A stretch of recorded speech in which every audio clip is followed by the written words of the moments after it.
Los Angeles in the summer of 1985 projected an image of an idyllic sun-drenched suburban dream. For generations, residents operated under a shared psychological contract, the locked door.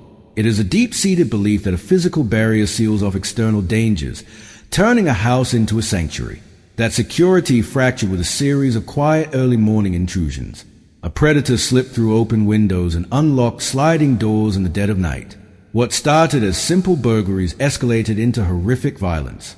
Victims were attacked in their own beds, completely defenseless in their sleep. The resulting terror was rooted in a new reality. The primary layer of defense, the home no longer felt separate from the violence outside. Once the sun set, the bright suburbs gave way to the darker reality of nighttime Los Angeles, offering a sprawling landscape for the killer. Homicide investigators typically rely on patterns, searching for predictable clusters based on victimology or geographic zones to build a profile. But this killer broke those rules, scattering his attacks across vast, disconnected neighborhoods. Law enforcement faced intense pressure. They were hunting an attacker who left behind no clear identity, striking violently before vanishing like a ghost. Because no logic dictated the choice of victims, the investigation had no starting point, and the public had no way to gauge their own risk. The crime soon revealed a psychological element. The killer forced surviving victims to swear allegiance to Satan and painted occult symbols onto the walls of the homes he invaded. The media gave this figure a name, the Night Stalker.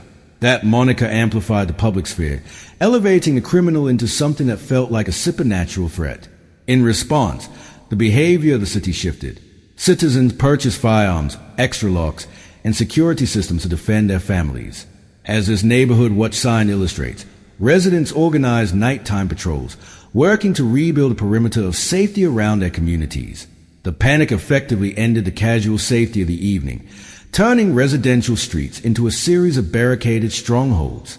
The myth of the untraceable ghost began to erode at a crime scene where investigators discovered a partial shoe print left in the date. This photo shows a distinct circular tread of an AIA brand sneaker. It was a rare shoe, and it gave police their first concrete lead. Detectives combined this with emerging descriptions. They began looking for a tall, thin man with dark hair and rotting teeth, narrowing the physical profile.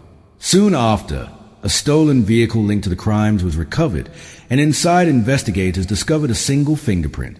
That print matched a known criminal in the system. The Phantom finally had a face and a name, Richard Ramirez. The identification stripped away the mystery. It proved that the Night Stalker was not a supernatural entity, but a person with a criminal record. Authorities broadcast Ramirez's face to the media, initiating a massive citywide manhunt. On August 31st, 1985, Ramirez returned to Los Angeles. He walked through a residential neighborhood, unaware that his identity was now public. A local resident recognized him from the morning paper. The sudden encounter snowballed into a chaotic pursuit through the streets. Ordinary citizens chased him over fences, beat him, and pinned him to the pavement until police arrived to make the arrest. The man who violated the sanctity of the community was ultimately brought down by the collective action of that same community. His trial began in 1988, supported by fingerprint evidence, survivor testimonies, and physical links to multiple scenes. Ramirez spent the proceedings smiling for cameras and shouting phrases in praise of Satan, a display that ended with a guilty verdict and a death sentence.